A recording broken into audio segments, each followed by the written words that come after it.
Yeah, my name's Liam Howard, and I was working at Premier Estates Wine. It was an internship I gained in e-commerce after graduating from the University of Birmingham. Yes, when I was there, I had to do a variety of things. I had to do social media marketing, so designing adverts, drawing up drafts for Twitter and Instagram and Facebook posts. I had to run the scheduling of those posts, post them, interact with people on those platforms. So that basically assisted in online sales, on digital sales. So it was about raising brand awareness, but also about selling to the customer using the internet as a tool.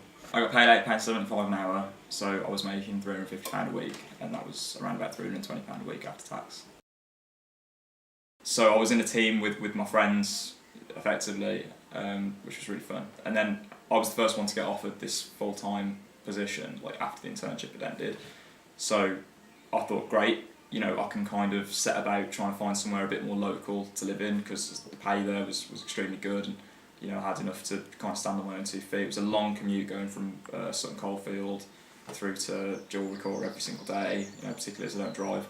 So I thought, okay, well, I'm going to go and put a deposit down because they've offered me this full-time position, and I double-checked it with my boss and my line manager over and over again. I said, yeah, 3 weeks now until I put this deposit down, 2 weeks now until I put this deposit down, is this still fine? And I just used to get, yeah, cool, like, do it, like, you're definitely being kept on. So I went, put the deposit down, paid my first instalment of rent, moved all my stuff over to this new house in Harborne, and like after I'd done that, I had my appraisal, and at my appraisal, I got told that I wasn't putting enough effort and commitment into the job. And I said, but how? I'm here every day, I work really hard. And during that time period working at Premier Estates, unfortunately my granddad passed away, and I had 4 days off for bereavement. I also had an issue with my dog, where my dog had, they found a tumour on his stomach and he had internal bleeding, so I had to have half a day off for that. So I had 4.5 days off, in total there, and I had 2 days off because I had gigs in my band, which I mentioned at the interview stage.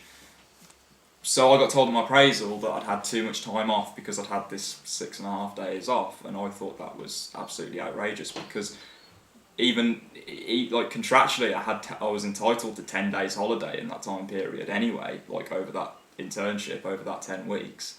So I found that a little bit ridiculous, but they just said there's no way we can offer you a full-time contract, because of the time you've had off. So I kind of had to just roll with that.